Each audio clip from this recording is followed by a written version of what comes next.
Hey everybody, DM Gallibond here, just getting ready for another episode of Monster Monday.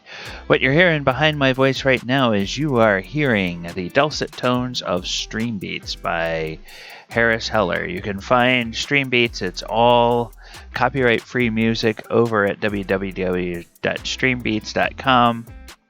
It is music by a streamer for the streaming community. You can put Stream Beats music in your YouTube videos, your live streams, and you'll never get a copyright hit on them. Alright, and also before we get started, I would very much like to send a shout out over to Mo at the tabletopbellhop.com. Mo is the OG when it comes to all things tabletop games. Card games, board games, party games, world building games, whatever it is. If you can play it on a tabletop, Mo has information about where to buy it, how much it costs, all of the developments, the news about new and existing features, and a whole galaxy of media, social media, podcasts, streams, videos related to all your favorite board games, whether they be people playing the games, people talking about industry news, people talking to developers, and previews of new games coming out. So go check out Mo at the tabletopbellhop.com. And with that, we're going to go ahead and turn the music down. We are going to update the slide, and we are going to welcome everybody. Welcome to Monster Monday. My name is DM Gallibond, and this is Monster Monday for May 10th, 2021. And tonight, we are going to be taking a look at the Chimera. The Chimera is one of those classic monsters that goes all the way back to the origins of D&D and actually has its origins in mythology that predates D&D. But as with most D&D monsters that come from mythology, there's sort of a unique origin story for the Chimera that, sets it, squarely within the D&D multiverse. All right, so let's go ahead and take a look at this. Now, I apologize a little bit for the artwork. This is artwork from the original first edition Monster Manual.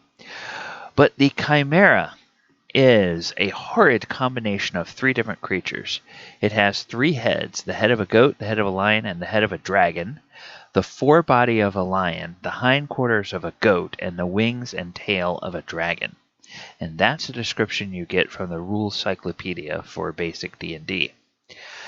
Now, in first edition, which is where this image comes from, we learned that it can claw with its four legs, its goat head is armed with two long horns, its lion head has powerful jaws and sharp teeth, and its dragon head is likewise equipped. If the Chimera desires, which is a 50% chance, its dragon head can breathe fire with a range of 50 feet and cause 3d8 points of damage. Saving throw is applicable for that. And Chimerae speak a very limited form of red dragon language. Now that's going to come in handy. That's a tidbit that's going to come in handy to know later when you're using a Chimera as a DM. Okay, all of that is a description out of AD&D. Now, in second edition, we get a little bit more information about that. The Chimera speaks a limited form of the foul language of red dragons. As a rule, however, it will only pause to communicate with those creatures who are more powerful than itself. That's what second edition tells us about the Chimera. All right, now this image here is the image of the 5th edition Chimera. So you see it still has the same three heads, but they are rendered in slightly better detail and in full color. So From 5e, we learn about the origins of Chimera. Chimerae were created after mortals summoned Demogorgon to the world. The Prince of Demons, unimpressed with the creatures that surrounded it, transformed them into horrific, multi-headed monstrosities. This act gave rise to the first Chimerae. So, where did Chimera come from? They originated with Demogorgon saying, one head isn't enough. I'm just going to mix these creatures up and make something horrible. Also out of 5th edition, we learn that gifted with demonic cruelty, a chimera serves as a grim reminder of what happens when demon princes find their way to the material plane. A typical specimen has the hindquarters of a large goat, forequarters of a lion, and the leathery wings of a dragon, along with the heads of all 3 of those creatures. The monster likes to surprise its victims, swooping down from the sky and engulfing prey with its fiery breath before landing. Now, from 4th edition, we learn that Chimerae are belligerent carnivores that dwell in caves and plunder the countryside for food. And despite having 3 heads, they're not terribly smart. And then from 3rd edition, we learn a little bit more about sort of the physical characteristics of the monster. A chimera is about 5 feet tall at the shoulder, nearly 10 feet long, and weighs 4,000 pounds. Okay, it's a 4,000-pound creature that flies. And basically, it weighs as much as a Cessna, and it breathes fire. A chimera's dragon head might be black, blue, green, red, or white. Now that is from 3rd edition. That is the only edition that really allows for chimera to have anything other than a red dragon's fire-breathing head. So keep that in mind. However, that gives us ideas when we go to reskin the chimera. So keep that in mind. Chimeras can speak Draconic, but seldom bother to do so, except when toadying to more powerful creatures. So when it wants to suck up to something that it's afraid of, well, it will then deign to speak. All right. So this image here is the Chimera out of 2nd edition D&D. From the Monstrous Manual. And once again, full color and slightly different idea of what the Chimera might look like. So it's a monstrosity. The monstrosities are monsters in the strictest sense, frightening creatures that are not ordinary, not truly natural, and almost never benign. Not ordinary, check. Not truly natural, check. Almost never benign, check. The Chimera meets all 3 criteria. So some of the results of magical experimentation gone awry, such as owlbears. Others are the product of terrible curses. They defy categorization and in some sense serve as a catch-all category for creatures that don't fit into any other type. Hey, where are we going to put all the things that a demon prince decided just to create on a whim after he had some bad pasta? Oh, okay, yeah, we'll just call those monstrosities. Okay, all right. So that's what we'll do with those. All right, and now we're going to get into the part of the show where we dig into a little bit more detail about each version of the Chimera in terms of the history of the monster. So let's go ahead and jump over to the Rule Cyclopedia, which is for original D&D, and this is where we learn about the first iteration of the Chimera. As armor class of 4. Now you remember last week with the Beholder, that monster had different armor classes depending on what part of the monster you were trying to hit. Not so with the Chimera. It's just a single armor class, at least in this edition. And it can move 40 feet during a combat round. It can fly 60 feet during a combat round, or 120 feet or 180 feet, respectively, outside of combat. It has it attacks with 2 claws and 3 bites and a breath weapon. So each claw is 1d3. The goat head bites for 2d4. The lion head bites for 1d10. The dragon head bites for 3d4. And then it breathes fire for 3d6 damage. And it saves as a 9th level fighter. They're rare solitary creatures, very territorial, usually live in wild hills, but may occasionally be found in some dungeons. In combat, the goat's head butts, the lion head bites, and the dragon head can bite or breathe fire. Cone 50 feet long, 10 feet wide at the end. Breath can only be used 3 times per day in this edition. They eventually got away from now in 5th edition. It's almost universally true that everything that has a breath weapon has a recharge.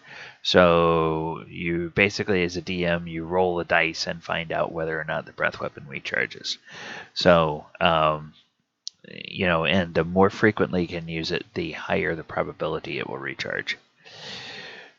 So occasionally a chimera, ill-tempered and dangerous to begin with, will turn rogue.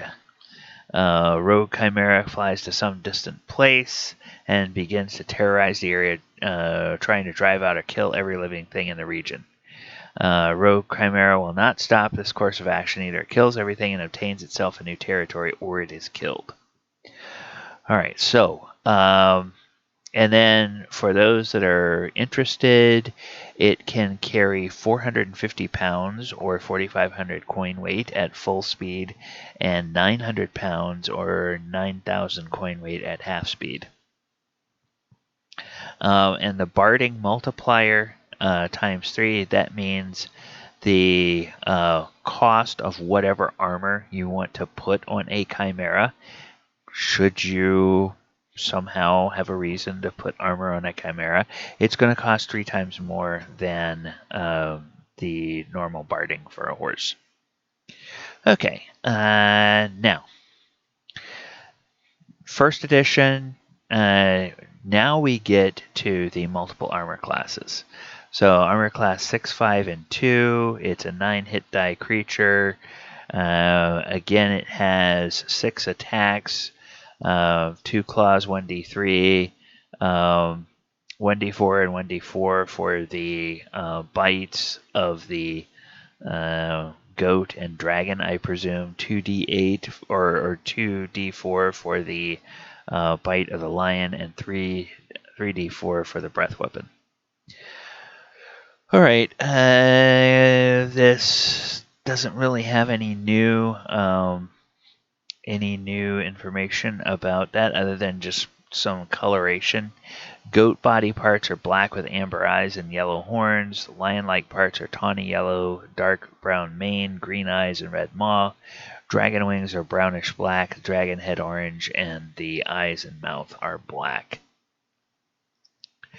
Okay, now, in the Monster Manual 2 for 1st edition, we get a glimpse of a possible way of reskinning a chimera, because in that edition and in subsequent editions there is a creature called the Gorgimera.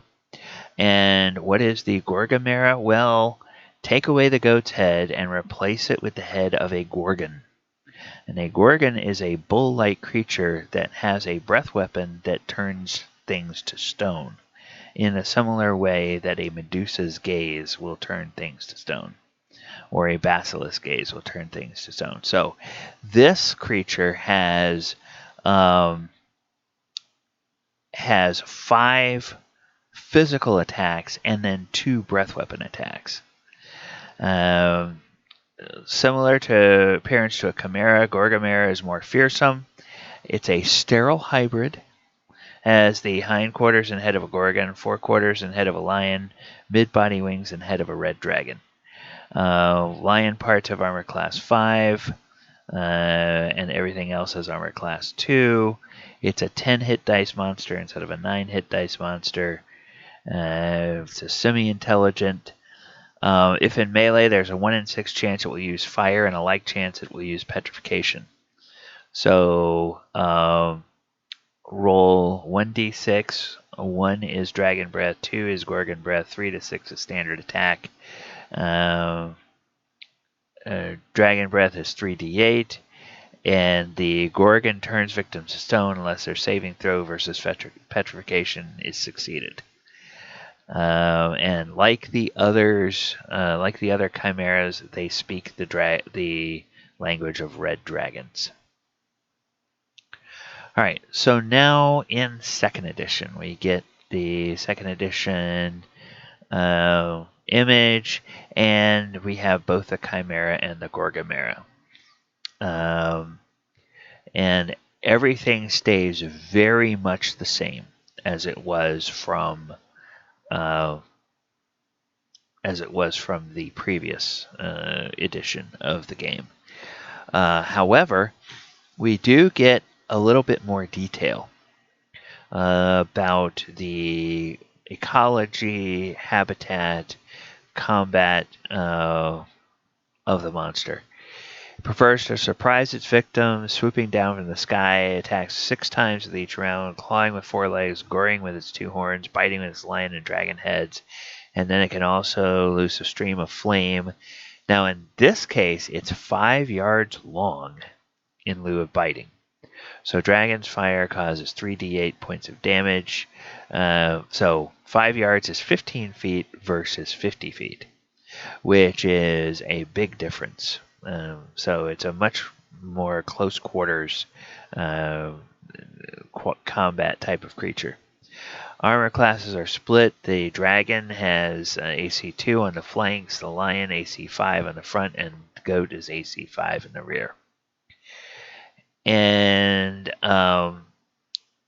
it combines the preferences of the lion, the goat, and the dragon in its habitat, society, and ecology. It has a distinct preference for caves as lairs. Dragon and lion parts seem to war with each other. For some, Chimerae are dragon-like in their preference for solitude, while others live in small prides. Even if they mate, offspring are rare. That's probably everybody in the surrounding countryside breathes a sigh of relief. The monster is omnivore. The goat head will browse on the toughest plants and shrubs and derive nutrition from the most barren vegetation. Okay, pardon me just for one moment.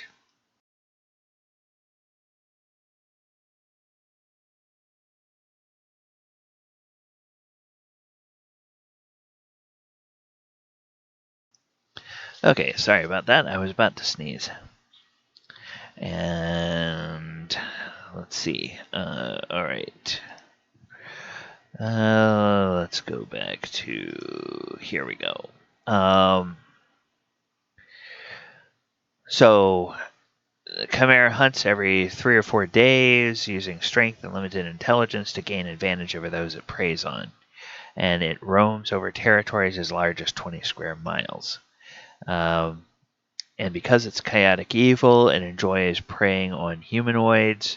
It will even gladly attack other monsters in its search for food. And it cannot resist attacking groups of travelers or monsters for another reason. Its dragon nature craves treasure that the prey might be carrying. Although it has no earthly use for it, the Chimera will drag the coins of its fallen foes in a heap and roost on it like a dragon. Aha! Now that's another reason why your party members may say, "Ooh, a Chimera's been attacking. Let's go hunt it." Because maybe it has treasure. Chimera fills both the role of omnivore and top predator in its ecosystem. We would now these days say the apex predator. Very adaptable. And during times when prey is scarce or non-existent, it can make do with a vegetarian diet. Just the goat head has to eat 3 times as much. Alright, so Gorgimera has, so that's the, now here's something very interesting about the Gorgimera. The Gorgon's head can see into both the astral and ethereal planes, and its breath weapon extends therein as well. So that is something that if you ever run your party up against a Gorgimera, and they like to do some kind of fancy schmancy things like ethereal step to try to make themselves invisible, well, not only can the Gorgimera see them, but the Gorgimera can petrify them in the ethereal plane if it so chooses. So if you're that kind of DM, that is something that you can keep in your pocket. I would never do that to my players. Not unless I had a good chance. All right. So in third edition, we have a little bit of a different take on the Chimera in terms of its appearance. Third edition, we start with challenge rating, so it's a CR7 monster. Armor classes become normalized like we're used to them these days. So it's armor class 19, touch armor class 10, flat-footed 18. The full attack is bite, and gore, and 2 claws and a breath weapon. So Chimera is a bizarre predator that hunts on the ground and on the wing. It can defeat even the hardiest opponent with a flurry of claws and fangs. And then chimeras can speak Draconic. It surprises its prey, often swoops down from the sky or lies concealed until it charges. A dragon head can loose a breath weapon instead of biting. Now, notice here, it has dragon wings and 3 heads, a horned goat, a maneless lion, and a fierce dragon.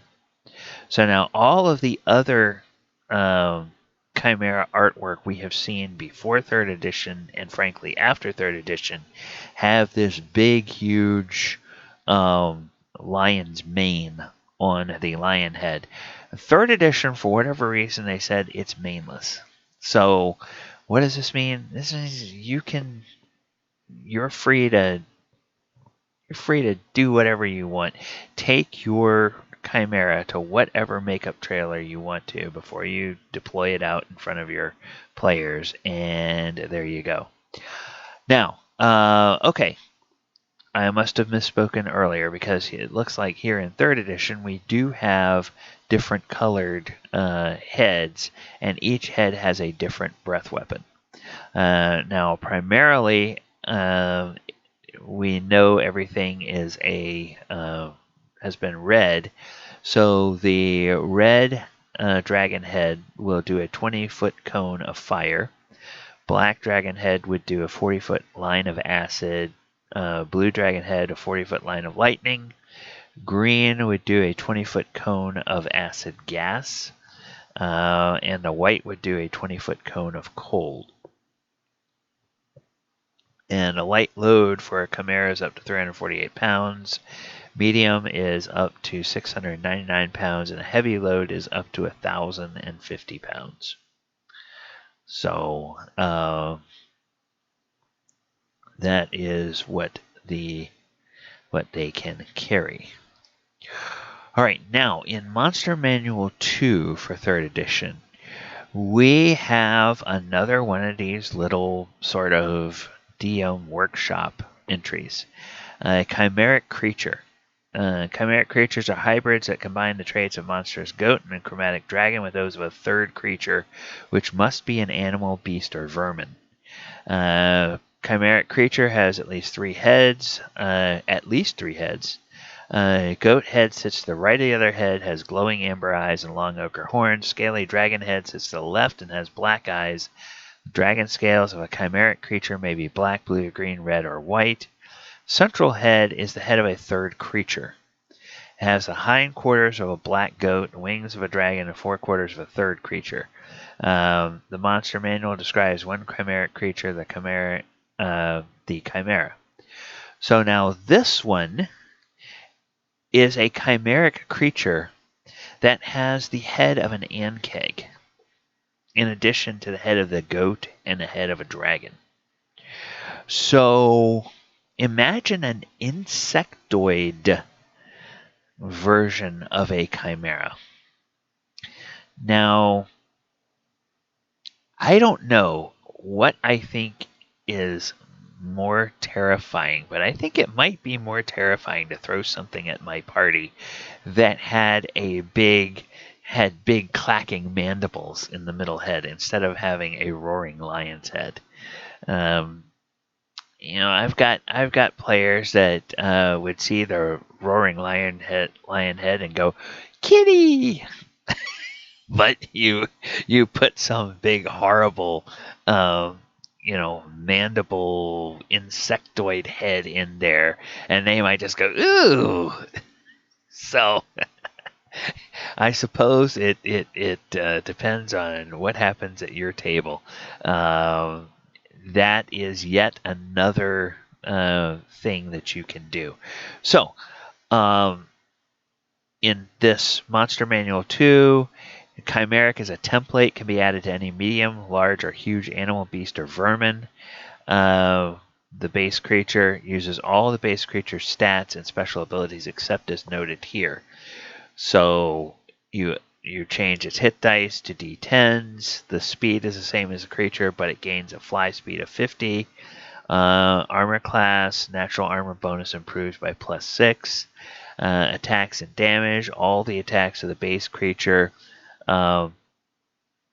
plus breath weapon. And then the breath weapon can be used every 1d4 rounds in this edition, and then it gives you again what the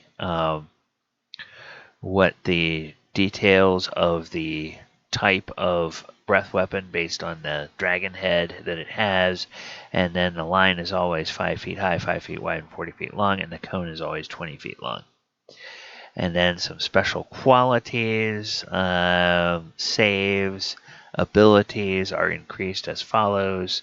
It gains multi-attack bonus as a feat, multi-attack as a bonus feat. Climate terrain, any land or underground, same organization. Challenge rating 9 or same as base creature, +1, whichever is higher. Alignment always the same as the dragon component. And then this sample creature, Chimeric and Keg. Speed of 30 feet, burrow of 20 feet, fly of 50 feet, armor class 24. And then special attacks acid because, hey, the Ankeg gets an acid attack in addition to its bite attack.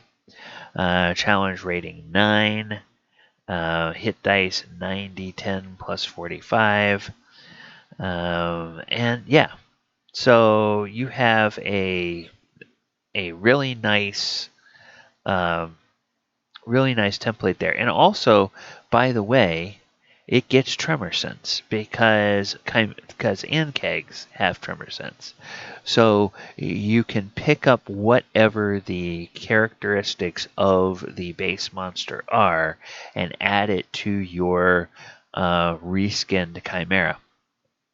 And this right here is probably one of the most important things when we get to the reskinning. This is a great kind of template to use. Now, of course, this is 3rd edition rules, but you can go back and refer to this and basically update those to 5th edition and just, the like for like in 5th edition for whatever it's saying that you should do here. All right. So then the Monster Manual, or then 4th edition. This is the Monster Manual, and we get just one version of a Chimera in the base Monster Manual for 4th edition. Let's see. Oh, wait a minute. Where Chimera? Okay, there we go. Chimeras have a dragon's eyes for treasure and line their caves with the baubles and bones of slaughtered prey. They survive well in any climate, provided there's abundant food. And so here's our 4th edition artwork for the Chimera. It has armor class 27, 366 hit points, or 183 hit points bloodied. Then it has bloodied breath, and it recharges and uses its dragon breath automatically as soon as it hits its bloodied value. Now, The reason that there's a bloodied value for every monster in 4th edition is in that edition, a lot of monsters like this one had something that was triggered when they got to half hit points. So that is not a thing in 5th edition. Nothing that says you can't use it, but you probably ought to make sure your players are aware of that, and that's a rule that you have at your table if you're going to do that, because it kind of gives creatures an extra advantage once they get to half their hit points, which all the other rules in 5e don't take into account. So Chimera begins combat by charging nearest foe using its ram's charge. It maneuvers itself so it can employ its triple threat or dragon's breath. Spends an action point to use the triple threat again, so it makes 3 melee attacks: the lion's bite, the dragon's bite, and the ram's gore. And the first time it does that, it will actually make 6 attacks, is what they're telling you there. Okay, so now we have 5th edition. So armor class is 14. It's a challenge rating 6 monster. 12d10 plus 48 hit points. Moves 30 feet, flies 60 feet. Has no bonus to its initiative. Makes 3 attacks, 1 with its bite, 1 with its horns, and 1 with its claws. And when its fire breath is available, it can use the breath in place of its bite or horns. And then we have the bite, horn, and claws, and then the fire breath. And in 5th edition, the recharge is 5 or 6 on a d6, and it exhales fire in a 15-foot cone. So a little bit, like we said, a little bit shorter range than some of the older editions. But that does pack quite a punch, because instead of 3d8 damage, it's 7d8 damage.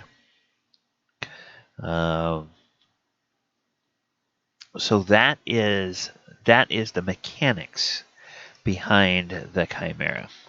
Let's go ahead and go back to the rest of our slides on this.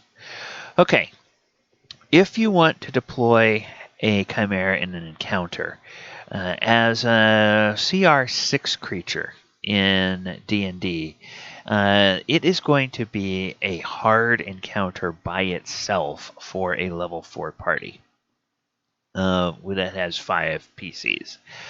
Now, as soon as you go to level 5, it becomes an easy encounter. It's one of those monsters that just hits that sweet spot where it's either hard or it's either deadly, or it's hard or it's easy. It's not a medium encounter at all.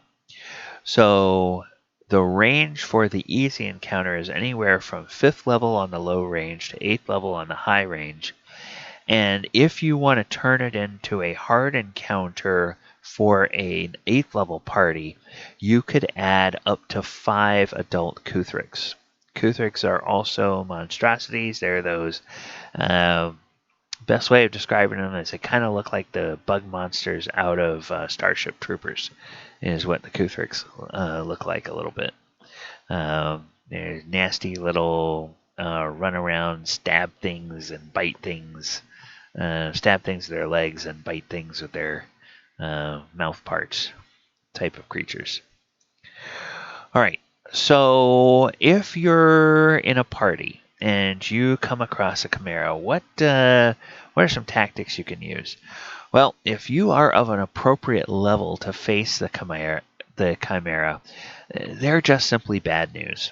They're not very smart, but they have better than animal intelligence, and they have a cunning that comes from their draconic heritage, where they also get a sense of greed. So now, one thing that is said in some of the monster manuals throughout the ages is that they can be flattered in the same way that dragons can be flattered. And because they have Draconic, you of course need to be able to talk to it in Draconic. So a party that has a sufficiently charismatic negotiator can potentially flatter a Chimera into accepting bribes or tributes of gold and treasure to avoid a fight. But if it comes to a fight, you want to try to deprive the Chimera of its flight ability and then attack it from beyond the 15-foot range of its fire breath. Now, also in 5th edition, they do tell us that it does tell us that when the Chimera hunts, it looks for easy ways to amuse itself. It enjoys the fear and suffering of weaker creatures. Monster often toys with its prey, breaking off an attack prematurely and leaving a creature wounded and terrified before returning to finish it off. And though the Chimeras are far from intelligent, their draconic ego makes them susceptible to flattery and gifts. If offered food and treasure, a Chimera might spare a traveler or a party, and a villain can lure a Chimera into service by keeping it well fed and its treasure hoard well stocked. So those are things to know about it if you are having to fight against it as PCs. But now let's put you behind the screen, and so you're going to use the Chimera as a DM. So Chimeras have a form of Pigeon Draconic, meaning they lack the full intelligence to speak Draconic correctly, but they can converse with creatures, including PCs, that can speak Draconic. So, now you'd want to try to avoid a particular accent, but what you want to channel is somebody who speaks very broken English. That really struggles to find the right word in English. And you can do that and make the encounter at the same time a little bit scary and also a little bit funny for your players. So in 5e, the combat notes say the Chimera will often taunt its target and will break off attacks early to prolong the suffering and fear it creates in its victims. So for RP purposes, if you want to kind of figure out how this thing might act, there were two sources that came to mind for inspiration. One was the uneducated goons in movies that crime bosses often have as their muscle. A Chimera may not work for a more powerful and more cunning entity. Instead, try to imagine your Chimera as one of those movie goons that somehow set up its own syndicate and is the boss of its own territory. So it's kind of a little bit bumbling, a little bit a little bit on the thick side, not the brightest bulb on the tree, but because it is so terrifying, everybody's just scared of it anyway. So that's kind of how you might think of it. Another source that you can think of is another inspiration, especially for the voices of the creature, can be if you think of the heels in a modern WWE wrestling show. So, regardless of how smart and how skilled the athlete that is playing the role of the heel might be, they always exaggerate their badness. And the character often believes things from the storyline that the audience knows isn't true and acts on them. Now combine that with the over-the-top posturing of the larger-than-life wrestling villains. That makes a great way to get into playing a Chimera for your party. Give me your gold, or I'll take your lives. Just remember, it's greedy and it's not as smart as it thinks it is. And when you do that, you've got it pretty much down. So you can really have fun with a Chimera if you want to kind of ham it up. Those are a couple of different things to think of. I was toying with some other some other inspirational sources, and I was thinking about, from way back when I was young, watching the Scooby-Doo cartoons back when Scooby-Doo was actually good. And you know how at the end you'd always have the villain. I would have gotten away with it. It wasn't for you meddling kids.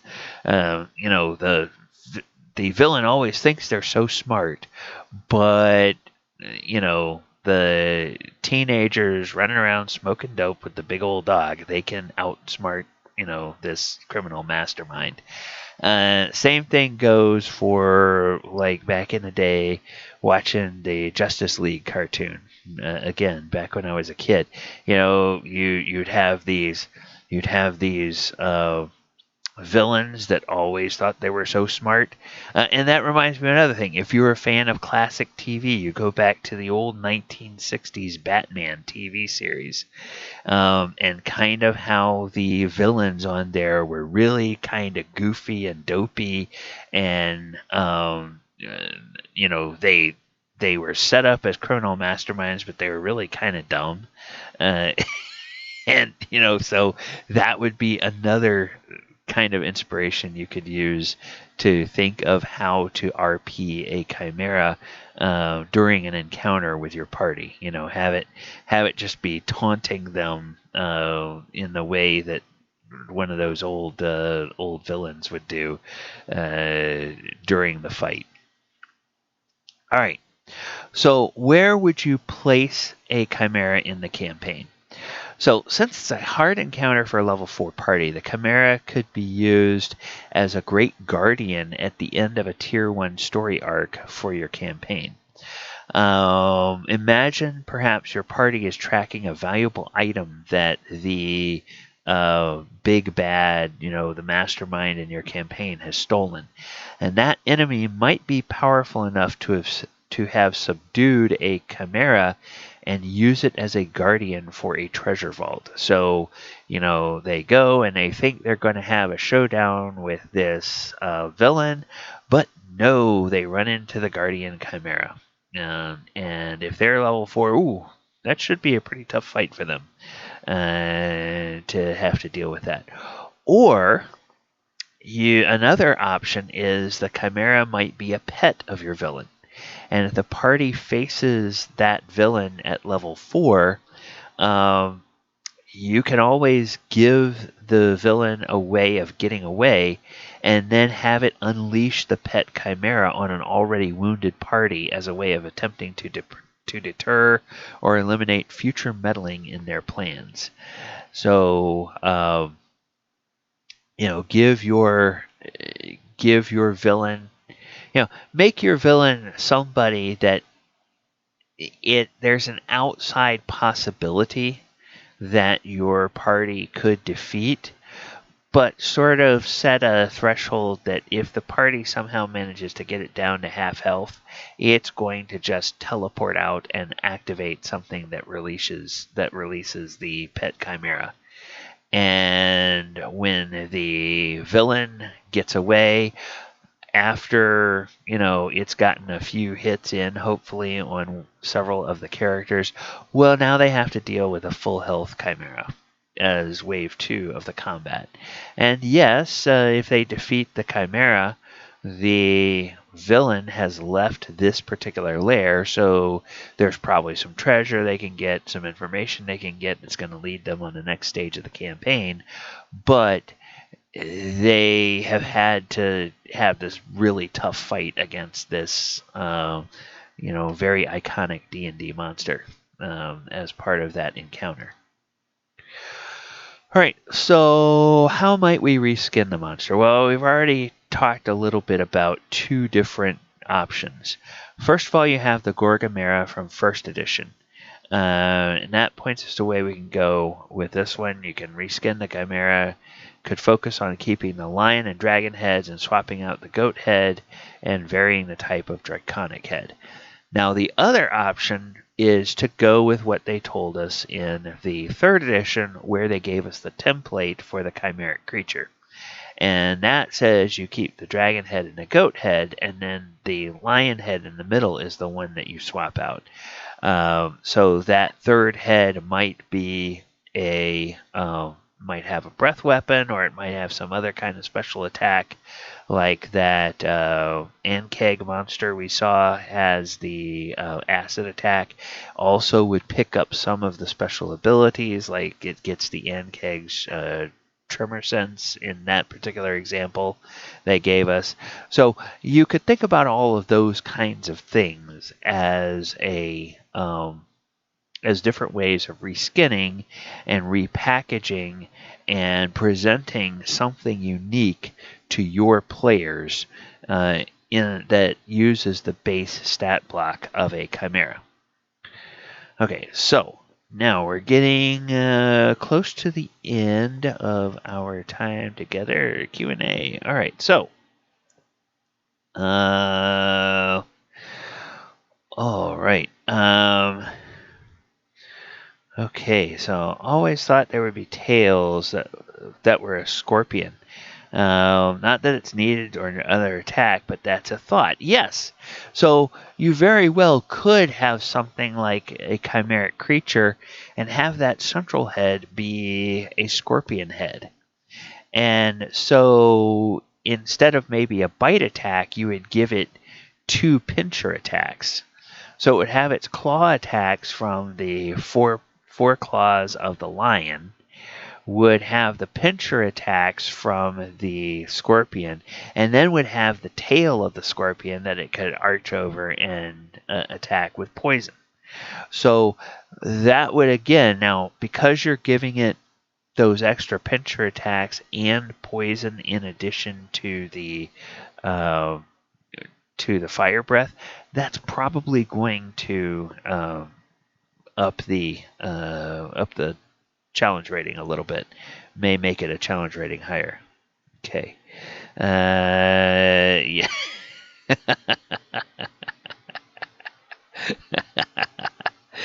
Yes, you know my players well. Elora would see that with the lion head and go, "Ooh, kitty! I want that as a pet." And she's not the only one. There's other people in the party on Sunday and in some of the other games that would want that as well. All right. So I'm going to go ahead and go into the wrap up. I'll check the chat again to see if there's any more questions in a few moments. All right, I have been DM Gallibond. This has been Monster Monday, and our topic tonight has been the Chimera. You can find me here on Twitch 4 nights a week, or 4 days a week, I should say. Sunday, 2 p.m. Eastern Time, we do the Walker of Waterdeep. It's a 5e planeswalking game. Programming note, we will not have a session of Walker of Waterdeep this coming Sunday because I have a conflict. Then Thursday nights, we do the Sword Coast Chronicles. Sword Coast Chronicles is a love letter to the 5th edition campaigns. They are in Barovia in the storyline of Curse of Strahd right now. They are at the Abbey of St. Markovia. They have met Rictavio. They have met Esmeralda. They have met what's the girl's name from the little town of Barovia? The one that is the reincarnation of Tatiana. They've met her, and they have met the abbot. Then on Saturday night, we are actually getting into gameplay for our 2nd edition Saturday Night Greyhawk campaign. That is at 7:30 p.m. Eastern Time on Saturday. So come by and join us for that. All of those games you can find here on Twitch. The archives of all of those games you can find over on YouTube. And you can also find, if you want to help us do even more cool stuff, you can find our Patreon over at patreon.com/DMGallibond. All right. Okay, well, thank you all so much for hanging out tonight. Hope that you have gotten something useful out of our discussion of the Chimera. If you are watching us on Twitch, please give us a follow. That always helps out. And if you are watching our archives over on YouTube, please subscribe to the channel, like the video, share the video, click the post notification bell so that you get notified every time new content drops. As I said, you can watch all the archives of the streams over there. And without further ado, I'm going to go ahead and wish you all a very good evening, and I'm going to go and see if we can find somebody else that is streaming tonight from the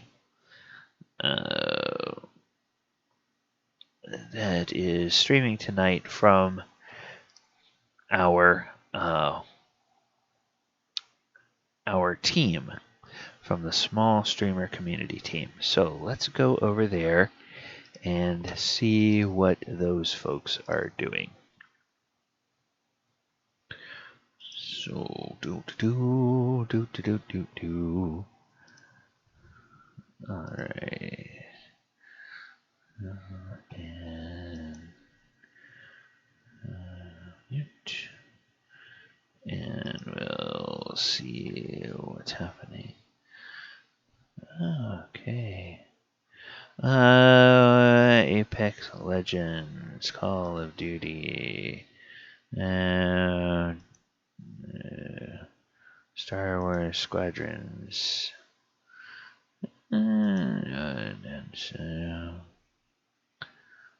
Phasmophobia, Call of Duty.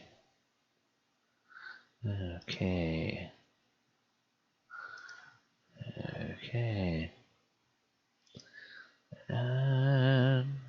Okay. Oh, Alien Isolation. Haven't seen that one before. Lieutenant Colonel Joker. Let's go ahead and raid Lieutenant Colonel Joker. And we will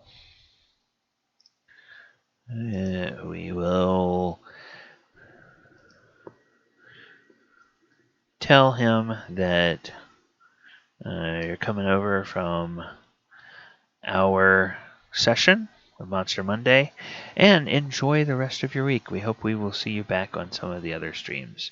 All right, everybody. Good night now.